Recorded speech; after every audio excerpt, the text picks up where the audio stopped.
Tom, thanks for being with us here today. If 600,000, 605,000 was the number last year, and you're saying we haven't seen anything yet, what kind of numbers can we expect this year?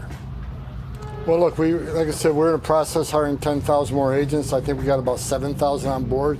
We got 3,000 in pipeline through the academy. So we have more resources to do this work. And we're going to continue doing that. We're going to continue to surge resources, especially the sanctuary cities, because we know we have a problem there. So I expect the numbers to increase while the border numbers continue to decrease. How many do we need deportations, Tom? How many we need to set this country's population back to where it's actually a country of legal citizens? Millions. Look, you know, they keep using the term, I see it all the time, 12 million illegal aliens in the country. We used 12 million 25 years ago. I think it's well over 20 million. So, you know, we're going to do everything we can to arrest as many people we can. And that's for the president, you know, priorities of public safety threat, of course, because they're the biggest danger to the community. But anybody in this country is here illegally. We're looking for them. We're going to arrest them and deport them. Tom, what do you say to people that say you can't logistically deport that many people? I'll give one hell of a shot. I mean, bottom line is we're not going to give up on President Trump's promise to the American people of mass deportations.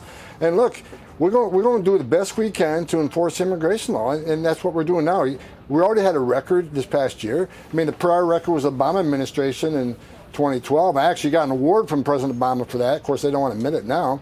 That was 409,000. We blew that out of the water, and we're going to blow it again out of the water next year. So, you know, for those who say we can't possibly move that many people, we'll see. We're going to give it our best shot and try as hard as we can to enforce immigration law, because we need to send a message to the whole world that, you know, for the non-criminals, most of them here are non-criminals, right? But we need to send a message to the whole world that it's not okay to enter the country illegally, which is a crime. Not okay to ignore a judge's order. Just don't commit another crime and we're not looking for you. That's not the message we're sending. If you violate the laws of this country and you're here illegally, we're looking for you. So not just as it's been described in the past, which was a priority, not an exclusivity, but a priority to focus on quote unquote criminal illegal aliens, those who have committed violent crimes. You're saying, no, we're focusing on all illegal immigrants. No, I'm glad you mentioned that, Will, because that's a big misnomer. Other people take words out of context. Look, President Trump has said public safety threats, national security, those had to be the priority because they're the biggest threats to this country. However, we said from day one, no one's off the table. So I look at the numbers right now.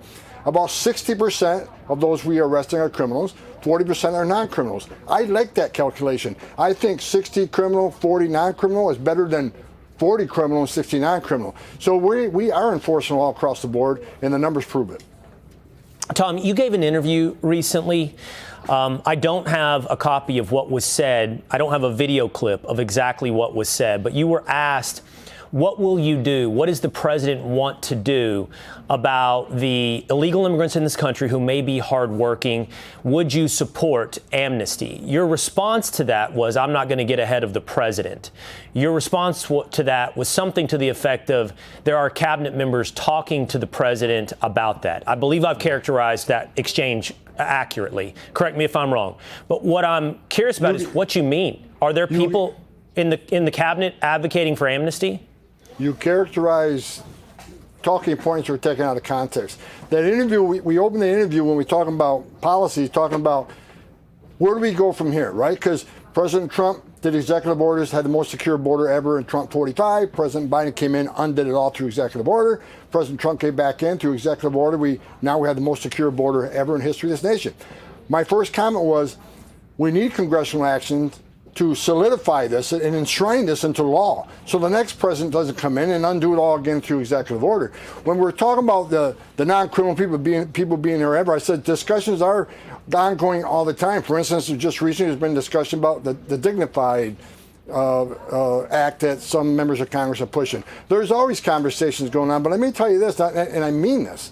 President Trump's been clear from day one, amnesty's off the table. He don't support amnesty in any form, either do I.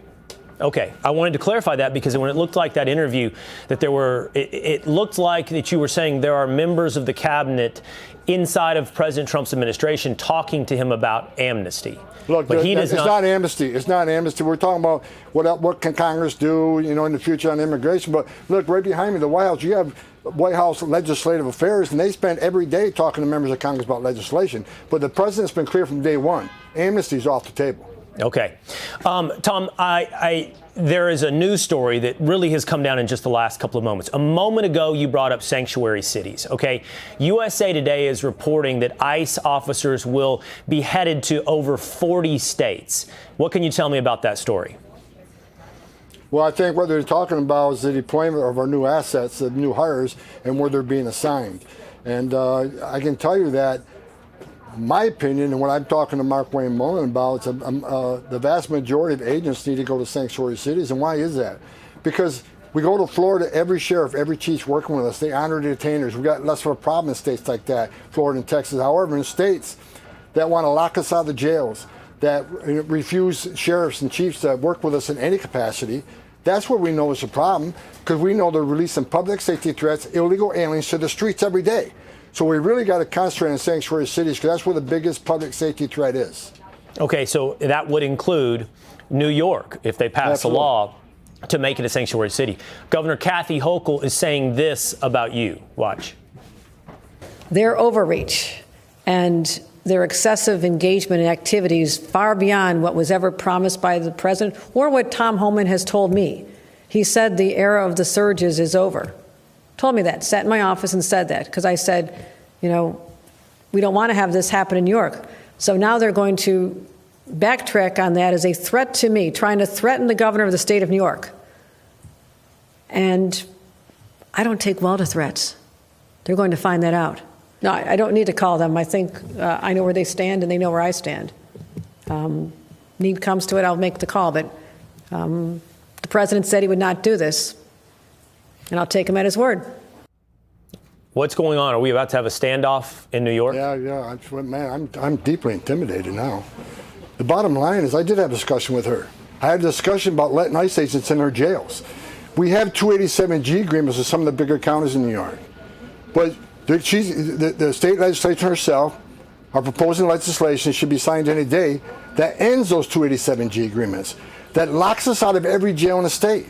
Sheriffs can't even rent us beds. So when we arrest an illegal alien state in New York, rather than detaining them in the local community, in the local jail, now she's going to force us to fly them out of the state to either Texas, Arizona, or state we have detention facilities. How is that helpful to the immigrant community?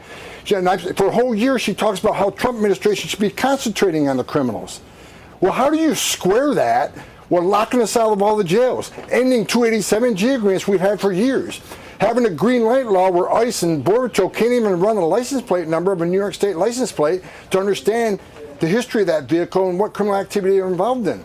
So she's talking out two sides of her mouth here.